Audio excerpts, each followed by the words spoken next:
Mungkin seseorang pernah gagal di masa lalu, kegagalan di masa lalu itu yang membekas di pada dirinya dia.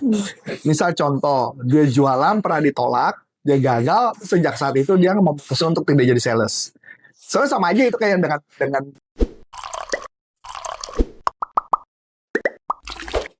Kita semua pasti punya masa di mana ngerasa stuck, karir nggak maju, hubungan mentok, atau hidup kayak jalan di tempat. Gimana kalau sebenarnya yang perlu diubah itu bukan dunia luar, tapi pola pikir kita sendiri? Apakah NLP bisa bantu kita keluar dari pola lama atau mulai hidup yang lebih powerful? Yuk langsung aja kita bahas bareng Coach Arif. Halo Coach, saya ada beberapa pertanyaan nih yang mau ditanyain ke Coach Arif. Coach, NLP kan bahas tentang transformasi. Apa sih Coach transformasi itu? transformasi itu bahasa yang kalau kita terjemahkan kan ditransform itu diubah. Jadi kalau kita nonton film robot tentang Transformer, udah pernah nonton? Transformer kan mobil berubah menjadi robot. Itu berarti bertransform. Nah, transform itu juga bisa berarti kayak ulet yang di dalam kepompong berubah menjadi kupu-kupu. Itu juga transformasi. Nah, artinya dari sesuatu yang buruk rupa menjadi berubah yang luar biasa. Itu yang disebut namanya transformasi. Misalkan contoh kenapa NLP sering banget berbicara transformasi, saya paling gampang begini. Contoh, dari saya nggak bisa ngomong menjadi bisa ngomong, itu transformasi. Dari saya dulu minder karena saya punya kekurangan di mata saya, tapi saya berani ngomong-ngomong dengan orang lain, itu adalah transformasi. Dari yang boro-boro di depan kamera nggak berani menjadi berani di depan kamera, itu transformasi. Dari nggak punya perusahaan menjadi punya perusahaan, itu transformasi. Dari nggak bisa jualan jadi bisa jualan, transformasi. Dari hubungan yang buruk dengan pasangan menjadi bagus, itu adalah transformasi. Jadi transformasi adalah perubahan dari sisi negatif, dari yang kurang bagus menjadi lebih bagus. Makanya transformasi menjadi hal yang penting dibahas dalam NLP, sering banget dibahas dalam NLP. Oh gitu Pak. Coach, apa aja sih pola lama yang sering dibahas di NLP? Nah, ini menarik nih kalau pola lama. Jadi saya mau mencoba membagi berdasarkan kategori. Jadi ini bagian yang menarik ya dalam permasalahan manusia, dibagi menjadi kategori. Nah, saya akan bagi kategori yang pertama ya. Kategori pertama, problem pola lama adalah berkaitan dengan mental framework. Mental berarti pikiran. Jadi mental yang sebelumnya dia menganggap dia nggak bisa, biar menjadi bisa. Kalau dalam NLP disebut namanya limiting belief. Limiting belief itu artinya, kalau orang-orang sekarang sering menyebutnya mental block. Mental blocking. Kebetulan saya punya buku, saya nulis buku tentang itu. Jadi yang dimana orang tersebut pengen mencapai sesuatu ngerasa nggak bisa. Disuruh ngomong depan umum saya nggak mampu. Disuruh kayak dulu Adi, ingat banget awal-awal join di perusahaan kami, dia posisi sebelumnya office boy, dia kemudian ditantang saya juga tantangnya kebangetan sih. Tantang jadi desainer, yang dia pasti kan gagal dia. Bayangan megang komputer dan sebagainya. Itu artinya dia punya mental block. Tugas saya ngebongkar mental block. Kenapa saya ketahui ingat masa dulu. Jadi dibongkar supaya dia berani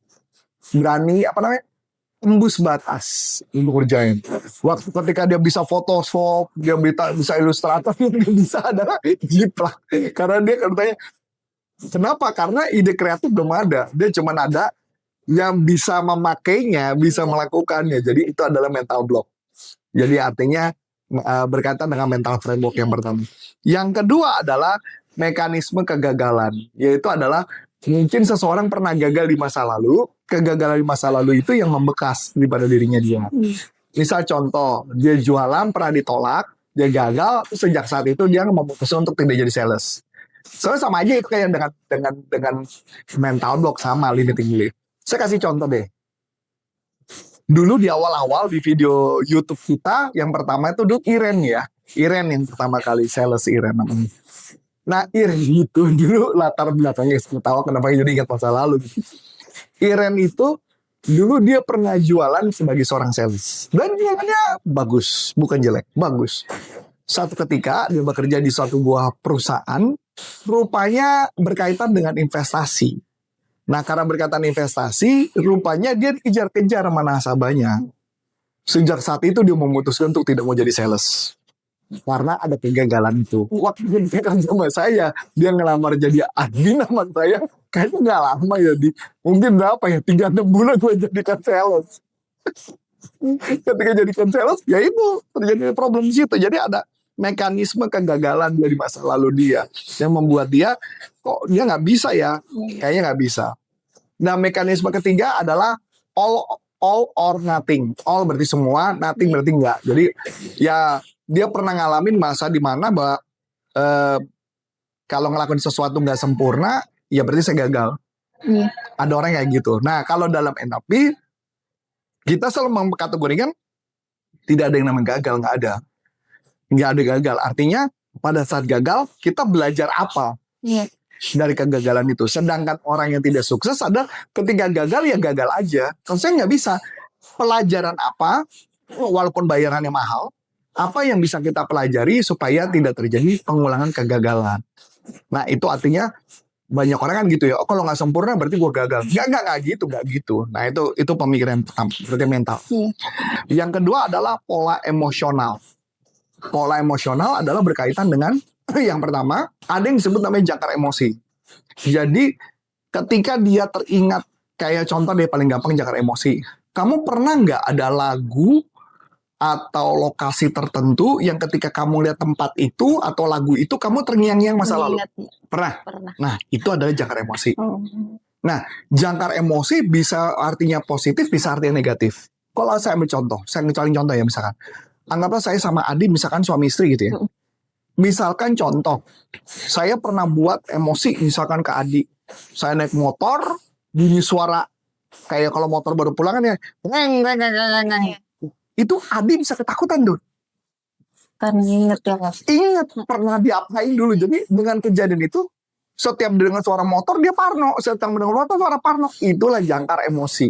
Dan jangkar itu harus dihilangkan dan NLP bisa bantu ngilangin itu. Nah, berikutnya lagi ada berkaitan dengan victim mentality. Yaitu adalah, ya memang gue korban lah. Gue ini ya memang layak diginin. Biasanya orang ngerasa victim mentality karena dia ngerasa banyak dosa.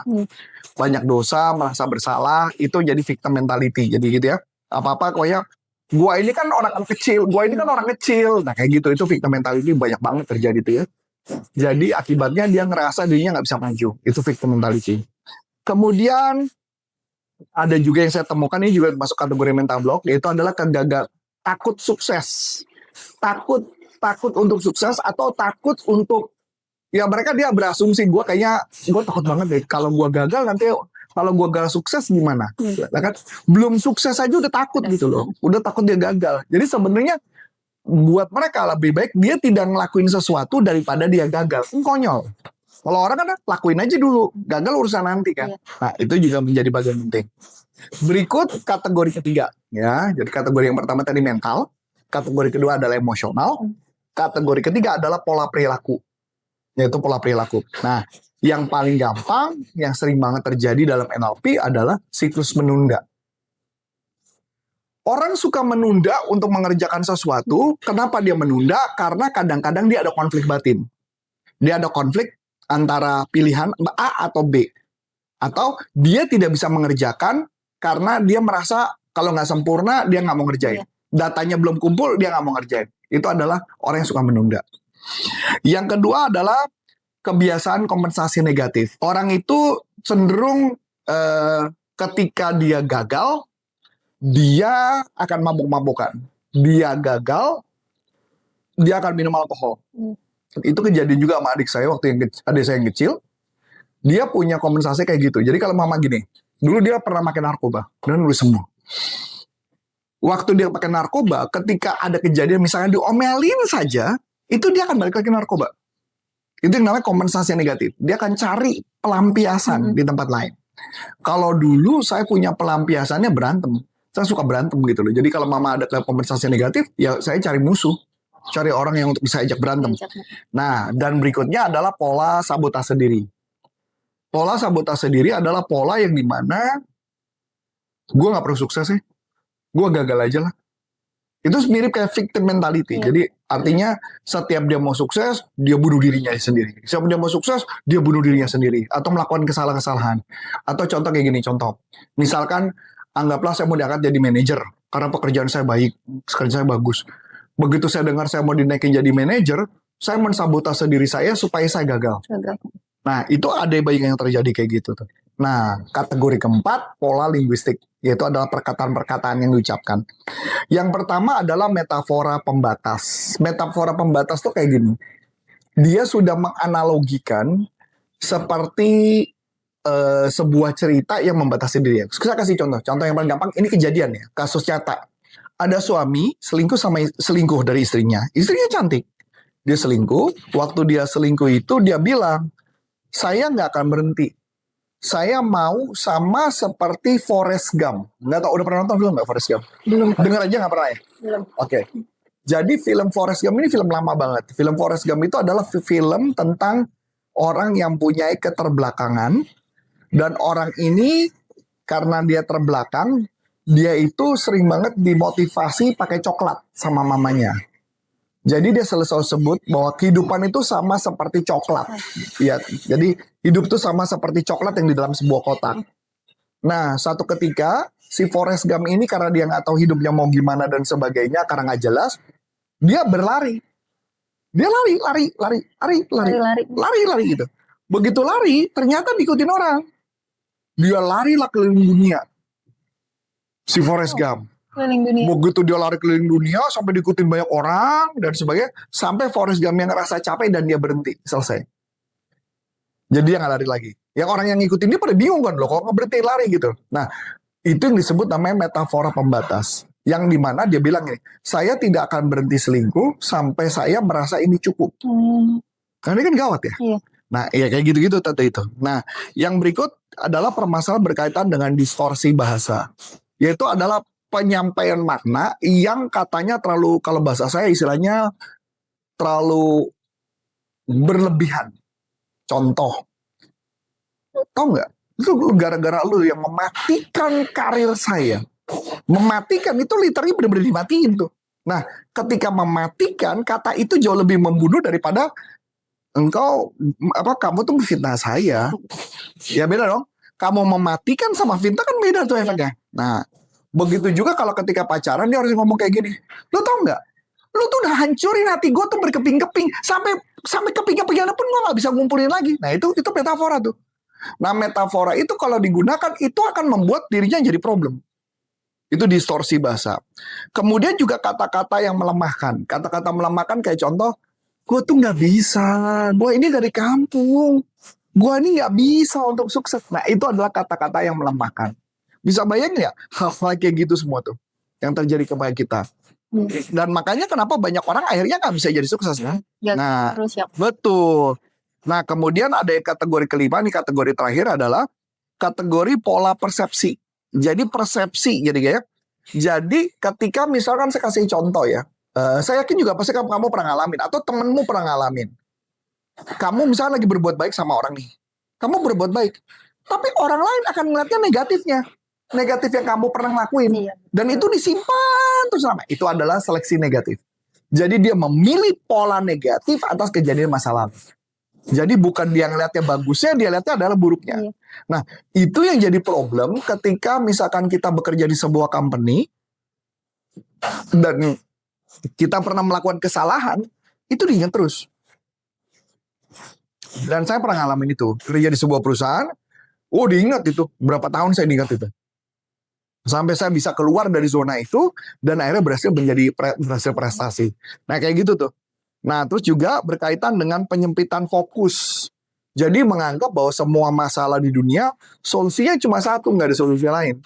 Jadi akibatnya dia tidak mempunyai opsi-opsi lain untuk berhasil mencapai tujuan. Iya, nah makanya kayak gini contoh. Yang paling gampang gini deh. Kamu kan lagi handle pasti prestasi itu. Iya. Nah ketika menghandle saat pasti prestasi, jangan-jangan kenapa kalau pasti prestasi itu belum meledak, bisa jadi karena kamu tuh cuma hanya berpikir satu cara, tidak berpikir opsi lain. Maka yang menyebabkan kenapa nggak berhasil karena itu.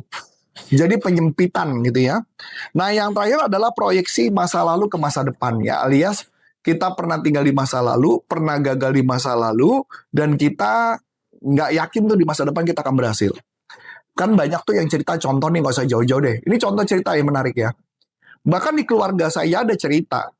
Kayaknya di keluarga kita tuh ada cerita-cerita kayaknya orang tua kayaknya antara misalnya judi dan sebagainya, seakan-akan tuh hidup kita ditakdirkan untuk jadi penjudi nanti ke depan. Nah, kayak gitu tuh. Jadi hidup pola masa lalu itu yang sulit dihilangkan. Ya kalau dia nggak ngubah, ya dia akan hidup seperti itu. Ya apalagi kalau misalnya gini, gue dulu nongkrongnya kan di tempat-tempat anak nakal. Ya makanya jadi gue gitu. Itu gua. Nah ini kan repot ya. Kalau dia bilang, gua ini aslinya kayak gitu. Nah ya kan dia udah membuat identitas bahwa dirinya cuma kayak gitu. Makanya dia gak bisa berkembang. Nah itulah pola-pola 5 kategori yang bisa mempengaruhi seseorang untuk dia berubah menjadi lebih baik. Dan itu yang membuat dia jadi sulit. Teknik NLP bisa ngeberesin 5 kategori tersebut. Dan di setiap kategori kan tadi ada 2 dan 3. Itu bisa banget diberesin.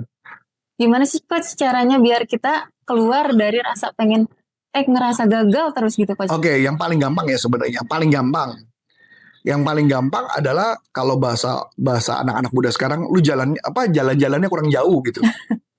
Karena lu jalan-jalannya kurang jauh, akibatnya lu cuma melihat dari dunia lu.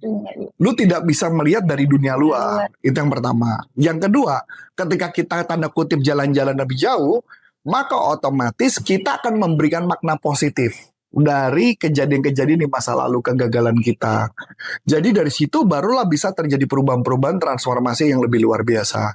Makanya saya selalu mengatakan begini, jangan pernah anggap gagal, tapi anggap apa pelajaran yang terjadi yang membuat kita belum berhasil. Nah tugas kita adalah belajar dari kegagalan itu membuat kita lebih berhasil. Begitu gambarannya. Baik Coach. Wah menarik banget kan teman-teman. Kalau teman-teman ada pertanyaan boleh banget tanya di kolom komentar. Udah cukup sekian dari aku Astri. Dan saya Coach Antoni Sarif mengucapkan terima kasih. Sukses buat Anda dan sampai jumpa NLP for Business untuk Indonesia. Bye-bye.